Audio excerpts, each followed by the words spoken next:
Don't look now, but an electronic pet named Dog E is already a holiday hit. Welcome back to Techstination. I'm Fred Fishkin. With us from WowWee is VP of Marketing and Operations, Andrew Yanofsky. Hi, Andrew. Hey, Fred, how are you?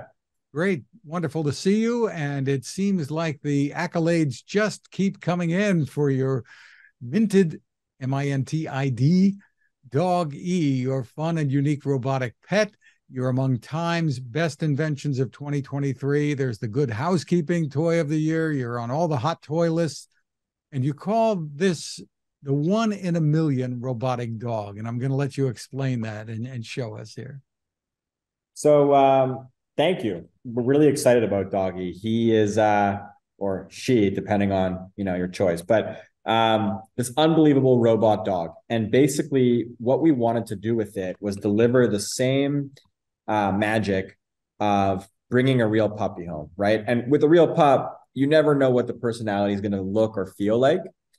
Each dog is unique, and how you play with it shapes the personality of the dog. And we wanted to bring that to life in a robot dog in a really fun and fresh way. And so the way we do that is everyone starts off with the same white dog. This collar would have been a surprise. And inside the box, you have a surprise collar. Mine over here is pink and purple. And I have a little bone that has a magnet inside, so it can reach onto Doggy's mouth. And when I turn Doggy on, Doggy comes to life.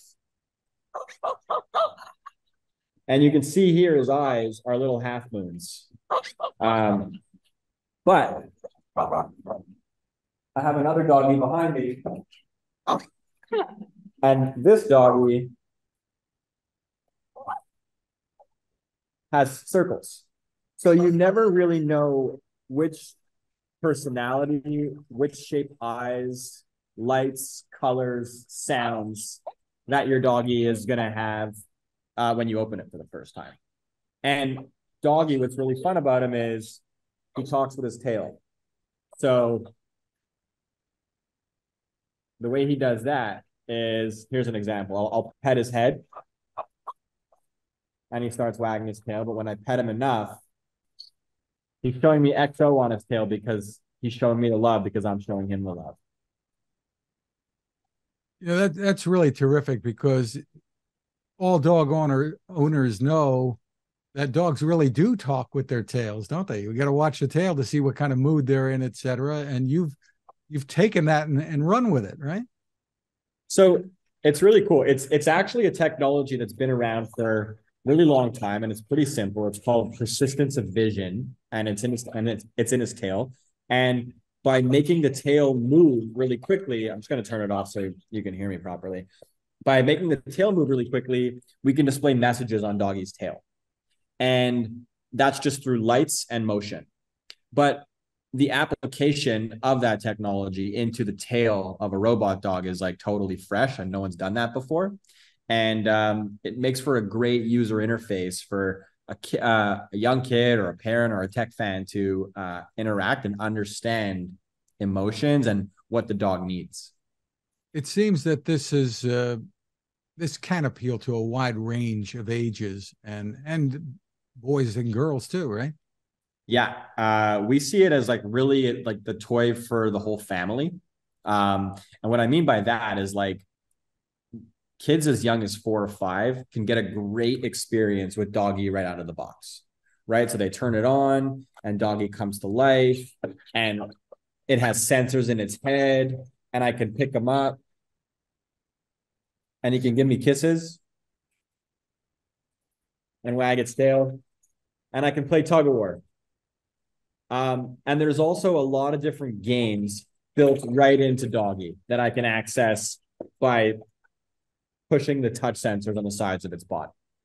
So it's super easy to use, and because it's so interactive and it moves and it's frenetic and it feels lifelike, it's accessible to kids as young as 4 or 5. But we also built this unbelievable app where you can customize your Doggy, change its lights, its sounds, its personality. You can name it. You can send messages directly from the app to the tail. So I can write, for instance, "Hi Fred" on the tail, and Doggy would display that. There's programming. And it's a platform that we can add new features to for many years to come. So that way we keep it fresh and we keep kids coming back to it. And that sort of advanced technology, I think, really helps cater to a much older kid too. So works right out of the box, but because of the depth of the technology, it appeals to kids 12 and, you know, even big kids, kidults, robot fans alike. And what kinds of games? You mentioned the play games. Yeah. So for instance, one of the games I'm going to play right here. Here's my app. It's searching for doggy. I'm going to go ahead and connect. So I press his nose to connect. And now I'm logged into my dog. And here's his little home screen. So these are all the icons. And I have different ones. So this way I know how to take care of my doggy. So if he's hungry, I have 3 more, lights on the hungry meter. So I can probably feed him a snack, or maybe he has to go to the bathroom. It looks like he's about to poop because he's pretty low on those lights. And I can go into the menu here to play and interact in different ways. So one of the games, let's take him to the vet. So now doggy's all green. All of his lights turn green, and it looks like doggy has fleas. And on the dog here, there's all these little fleas, and I have to pop them as fast as I can. And as I pop them, now doggy's feeling better. So little mini games like this that are interactive between app and dog. And then without the app, there's, games like we have one called Ultimate Nose Boot, where basically you have to press the nose as many times as you can in 10 seconds. And then doggy will display how many times you've touched his nose on his tail with a number. So he'll say 61 if you're really good. That's terrific. And there's a little learning involved then too. Exactly. So one of the ways we do that is I'm going to pull up programming mode. So here are blocks that I can put in sequence, and I can drag some icons to the top of his tail. So I can say, first, what we're going to do is we are going to get a little bit angry, but then we're going to play some music, and then you're going to be partying, and then you're going to be feeling pretty happy and excited. And so each of these little blocks have corresponding actions, and when I hit play, doggy will run through them. So now he's angry with the red lights. Now he's showing me musical notes on his tail. Now he's happy, and soon he's going to be showing me his love with the hearts. That's a little bit of STEM, some coding there. We kind of wanted to disguise STEM. We wanted to trick kids into STEM by playing, by teaching doggy tricks, basically. Tell me the story behind doggy. So basically, we have been, as you see behind me, making innovative robots for many, many years, since the early 2000s. And there's what we call like play patterns that are like pretty evergreen, you can say. And robot dogs have been around since, forever. As an example, this will be cool. These are robot dogs we've made over the years. This was Rex, this is Chip, and this is the most modern doggy. And kids love dog play. And a lot of kids want real dogs, and for whatever reason, families aren't ready to say yes. And so robot dogs are kind of like this quintessential toy. And one of our customers phoned us up and they said, you know what, like there's a gap in the market. There's nothing out there that's new or fresh in robot dogs that's been developed or made. So do you guys think you can, maybe take that on or work on one? And we said, for sure. And the way we approached it is a little bit different from our heritage. So these big robots behind me, these are like, they were developed with a NASA scientist, and they cost quite a bit of money when we took them to market. A lot of them were $150 or $200. And we often say at WowWee these days, like, we can make pigs fly. Literally, we could probably develop and engineer a flying pig that you can control with a remote control. But sometimes folks just want a really cute pig that like squeaks and oinks and moves and is endearing. And the value and the price value trade-off is something that we're really mindful of as we make innovative new toys.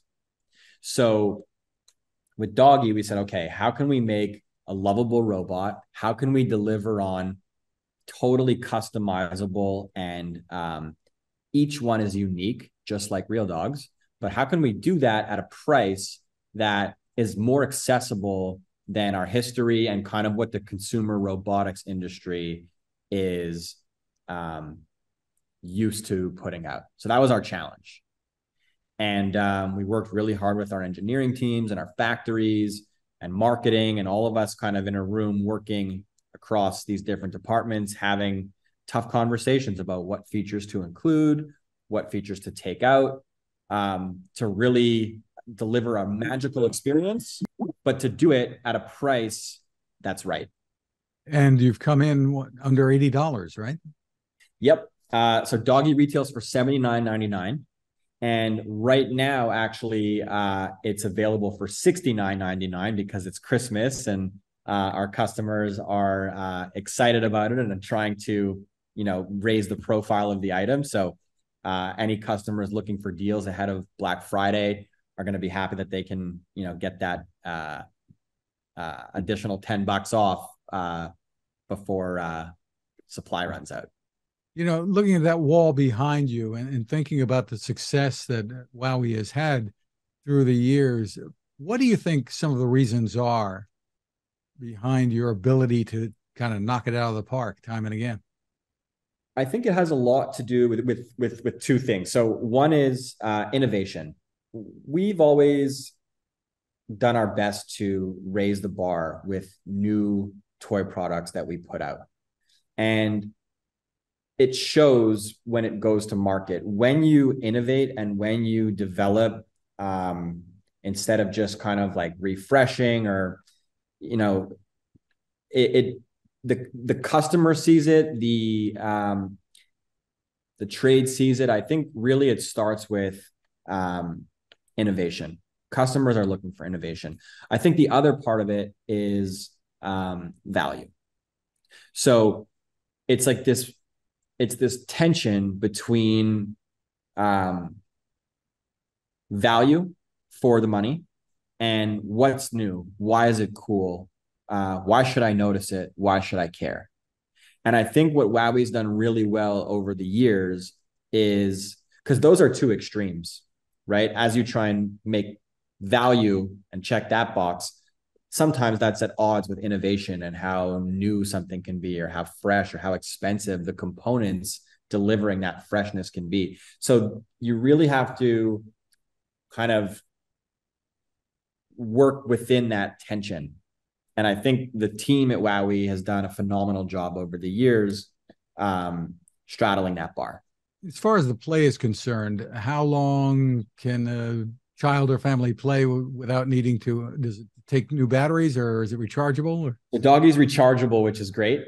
And play, I think, lasts for like upwards of 90 minutes or 2 hours of continuous. Like if you had Doggy on and you didn't turn it off and you were playing nonstop, I think battery would probably go for 90 to 2 hours.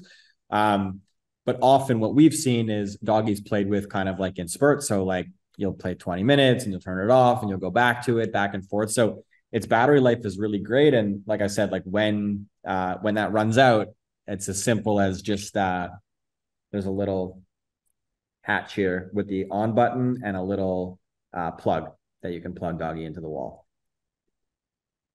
Just terrific. Well, congratulations to you and the whole team there, Andrew. Really wonderful. Thanks very much. Should folks go to wowwee.com to learn Folks more? should go to wowwee.com for any more information, and to your nearest Target or Amazon if you're interested in checking Doggy out to unbox a different kind of pup under the tree this Christmas. And the supplies, you think you'll be able to hold up? We think so. I think it's going to be tight as we get closer to Christmas, but should be, I would say get it while it's hot for sure. Terrific. Andrew Yanofsky, thank you for spending time with us. Thank you, Fred.